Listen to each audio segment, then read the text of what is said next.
Today we're speaking with Dr. Mary Reid, Associate Professor of Oncology and Director of Collaborative Research at Roswell Park Cancer Institute. She is a member of the Scientific Program Committee for the Frontiers in Cancer Prevention Research Conference. Thank you for joining us, Dr. Reid. Thank you for having me.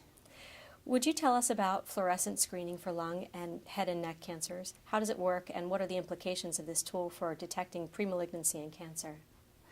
Well, both of these cancers have either a devastating effect of surgery, like with head and neck cancer, or lung cancer, which has a high rate of mortality. So the research community has been looking for years to find effective ways of picking up early disease when it could be less devastating, or early disease, especially in lung cancer, where it can implicate individuals who are at higher risk for progressing to a frank tumor.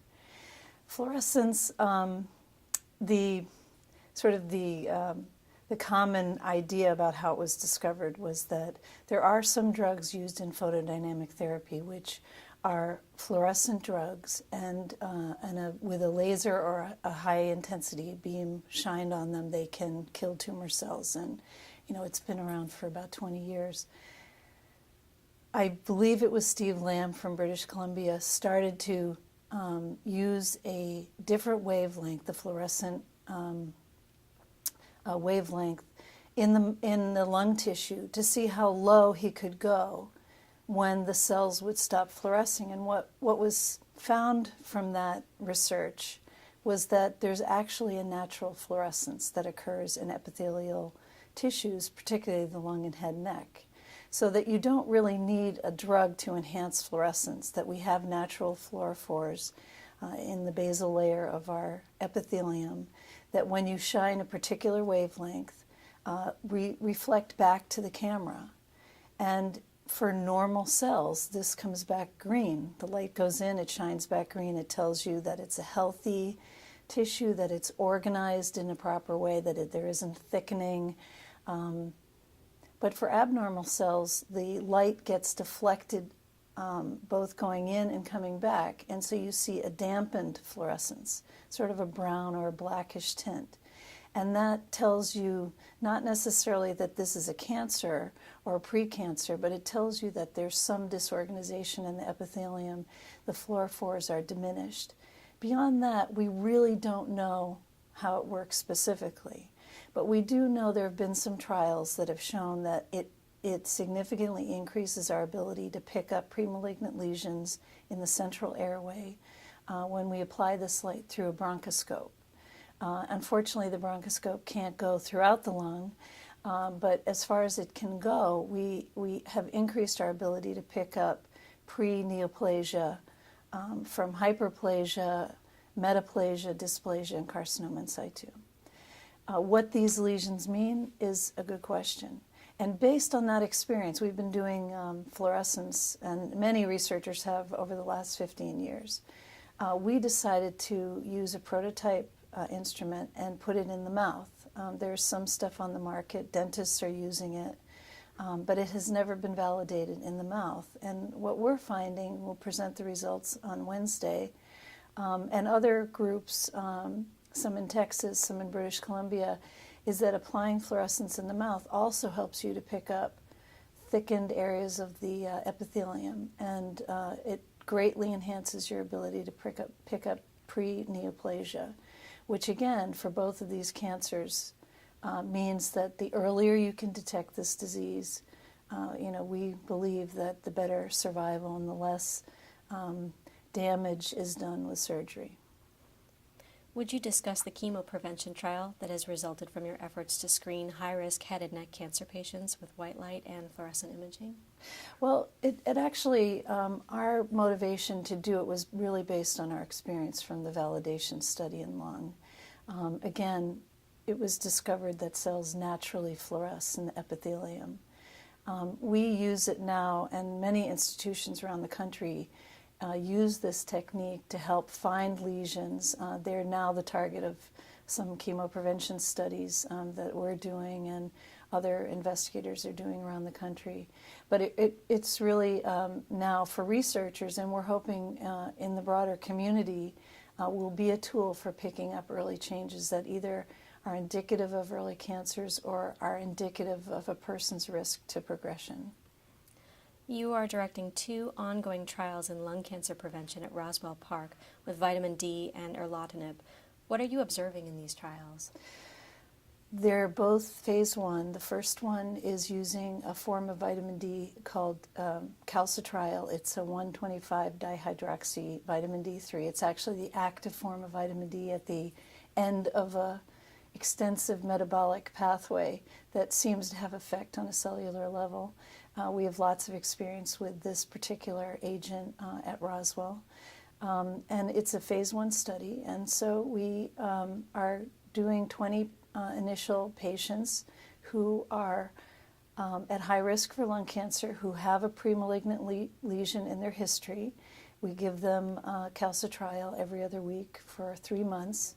And we're observing that despite what the broader scientific community thinks, we've seen no toxicities above a grade 1, which is great because there are a lot of forms of vitamin D, and if you are at high risk for a deadly disease, it's great to be able to take the form that actually penetrates the cells. We're also noticing, and I think we'll be submitting a manuscript this summer, showing that when you give vitamin D in this form, you actually upregulate the vitamin D receptor in the lungs, which is critical for transporting calcitriol and its forms into the nucleus where it does its work. The other study is also a phase 1. We're taking lung cancer, head and neck cancer, and esophageal cancer survivors who have a current premalignant lesion found on autofluorescent bronchoscopy in their central airway. All of these individuals are very high at risk for a second lung cancer or a second primary in the lung. And we're using a drug which is Erlatinib. It's commonly known as Tarceva, which has been shown to be effective in the treatment of lung tumors. We've taken half the therapeutic dose, and we're now testing that in, again, these survivors with a premalignant lesion. Our primary endpoint is to see if at this dose we actually see pharmacologic activity in the lesions by downregulating the activated form of the EGFR receptor. But we're also very interested in the toxicities. There have been some toxicities. We haven't had to stop the dose.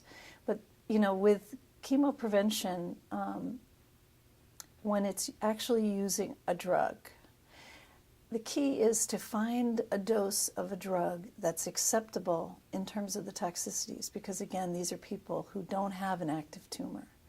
But it also is efficacious. It actually does something. So it's that balance. I mean, the theory behind chemoprevention is to use the lowest possible dose, because then you can treat people for a longer period of time and you don't actually cause problems in lieu of trying to prevent cancer. So we're optimistic. When we finish the 75 milligram dose, we'll go down to a 50 milligram dose and reevaluate both doses in terms of their efficacy and toxicity. And if it still seems to be doing something at 50, we'll go lower, and if not, we'll consider going higher. Your work on high-risk lung cancer screening led to the formation of an international registry of premalignant lesions of the lung. Would you discuss the goals of this registry? Well,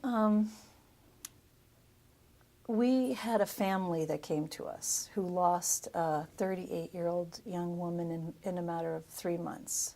She was a never smoker, a marathon runner. Her name was Stacy Scott. And she developed lung cancer and was diagnosed at stage 4. And they, obviously were upset about it, but in the process they realized that there are a lot of limitations in terms of what we know about lung cancer, when it starts, the natural history of early premalignancy, and they wanted to give us a hand in moving forward to find a biomarker that could be applied to both people at risk, including people who smoked, but also to maybe expand so that people like Stacy would have been detected. Now, what they did was they raised money for us to start the Stacy Scott Lung Cancer Registry. And the registry has networked 15 institutions from the US, Canada, and Europe.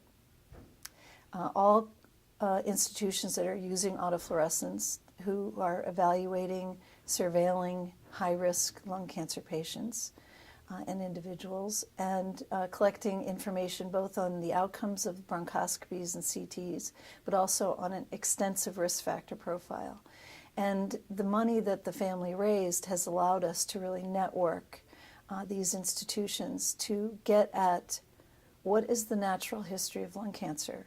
So much of lung cancer is stage 4 or late stage when it's diagnosed, or if someone happens to have a chest x-ray because of a car accident, they pick up an early stage cancer. But the majority of cancers are advanced.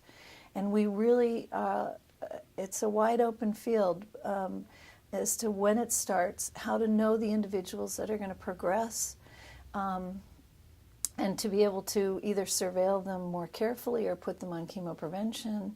You know, we would like to be able to do something, but it requires a lot of data. Our goal is to get 4,000 to 5,000 individual patients in with their risk factor information, their surveillance history, the outcomes of all their tests, and follow them to see who develops lung cancer and who doesn't. In the process of doing this, and this database will be based at Roswell, we're also trying to network with pathologists so that we can more clearly define the diagnosis of premalignancy, so we can begin to standardize that diagnosis across the pathology community. And we're also networking basic scientists because data only takes you so far.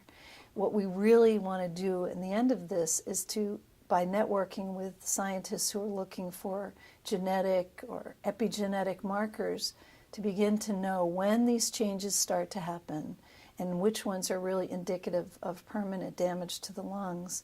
And therefore, we can either intercede, we can target, we can develop protocols to treat patients who we, will learn are at risk for lung cancer. Because really, in Lung Cancer Awareness Month, which is now, we need to move forward at getting this disease earlier. And we cannot do it just by continuing to develop drugs to treat tumors. We have to do it by trying to pick this disease up early, paying very close attention to the changes that happen in the lung that are persistent, and begin to identify people at risk. Thank you so much. Thank you very much.